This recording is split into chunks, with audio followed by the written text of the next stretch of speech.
You're not a user, you're a serf. The 800-year-old business model running Silicon Valley. By the end of this video, you'll understand why the 30% cut Apple and Google take isn't profit, it's feudal rent. What techno-feudalism means and why economist Yanis Varoufakis says we're already living in it. How 5 companies came to own the terrain where all economic activity now occurs. Why Silicon Valley needs a religious narrative to justify what is actually medieval extraction, and what you can actually do about it, starting with something that takes no effort at all. I've spent my career helping to engineer perception for Fortune 100 brands. There'll be a bit more about that later. But before we go further, the single most helpful thing you can do is simply to watch this video through to the end.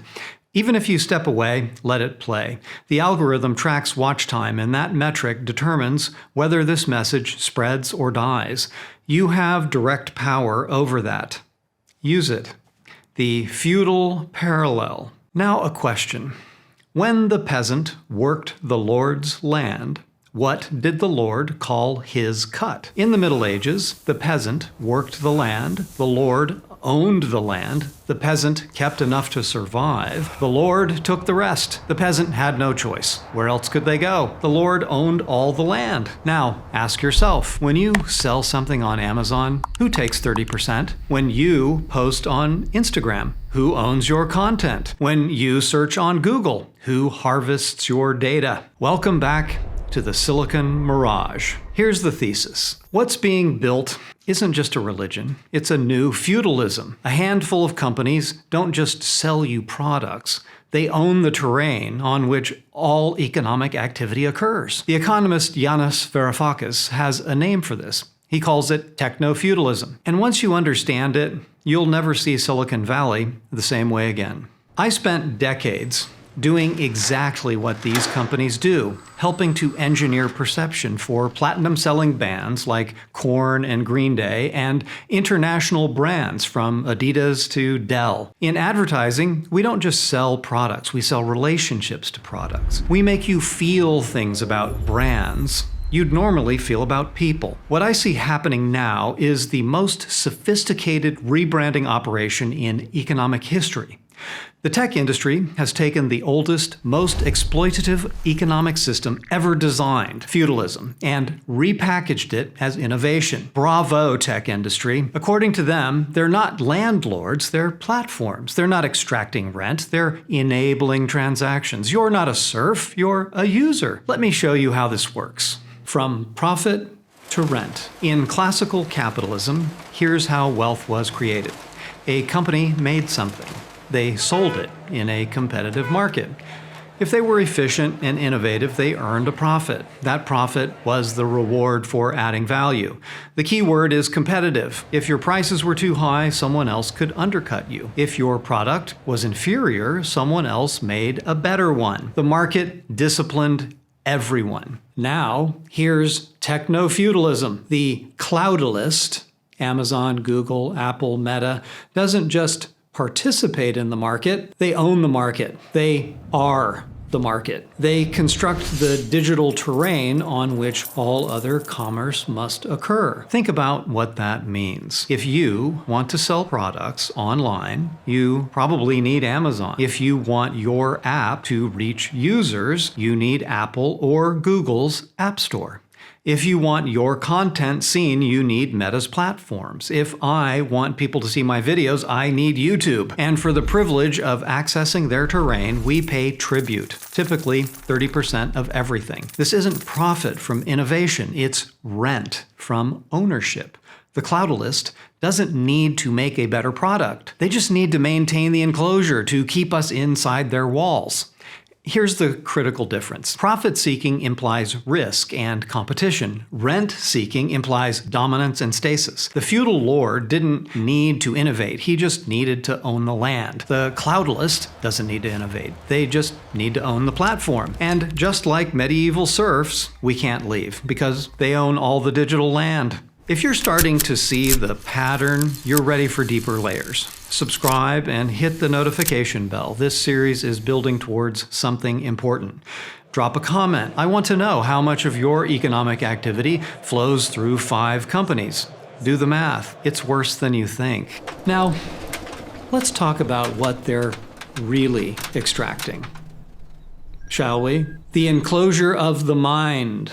Your phone knows you're pregnant before you tell your mother. It knows you're depressed before you admit it to yourself. It knows what you'll buy, how you'll vote, when you'll quit your job. Shoshana Zuboff calls this surveillance capitalism, but that's too polite. It's behavioral strip mining. In the first wave of capitalism, they enclosed the common land, forcing peasants into wage labor.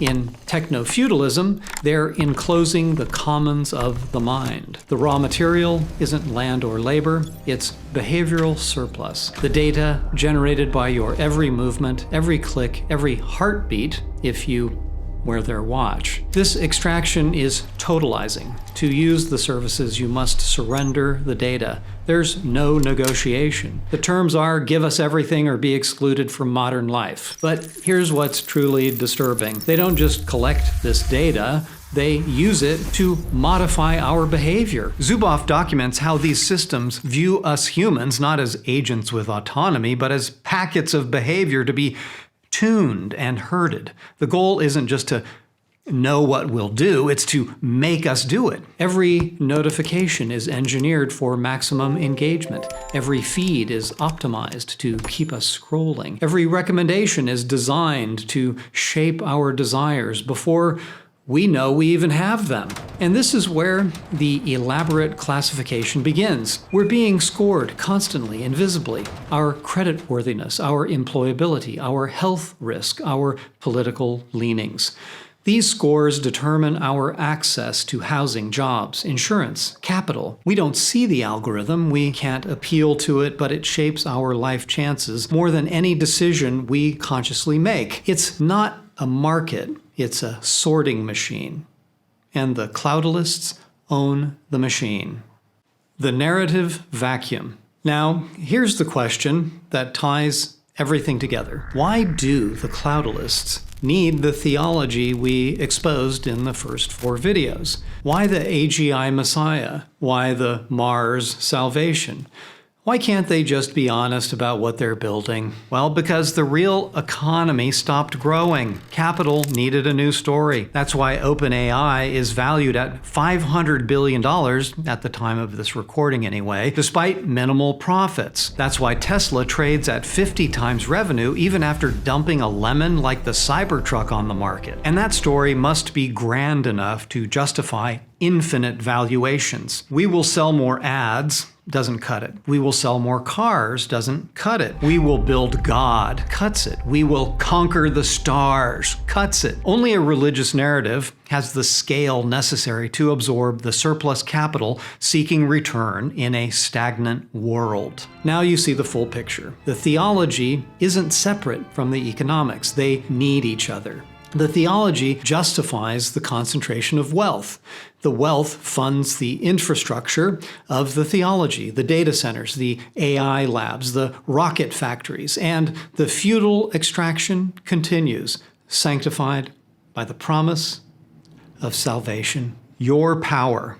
Here's what the cloudalists don't want you to understand. This entire system, the feudal extraction, the theological justification, the narrative that you have no choice, it only works if you believe it. A mirage requires your perception to exist. Look away and it disappears. The same is true here. The power they hold over you is the power you give them through attention, belief, and the assumption that this is inevitable. Your most potent act of resistance isn't protest or policy. It's perception. See the feudal structure for what it is. Name the rent extraction. Recognize the religious narrative as marketing.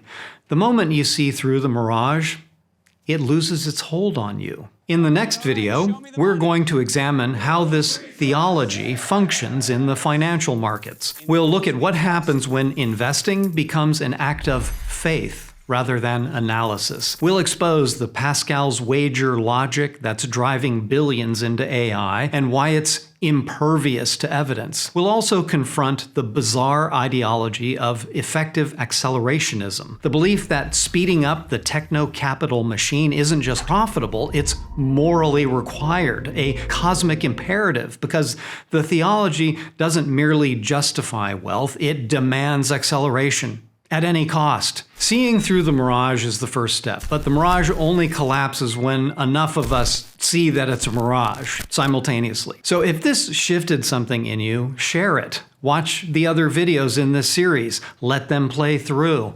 Help build the critical mass of perception that makes the illusion unsustainable.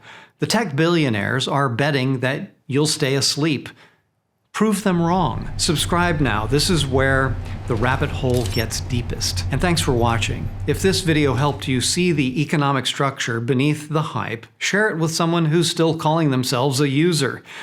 I'm Julian Whatley, and remember, you're not a user. You're a serf who's been convinced they chose the land they work.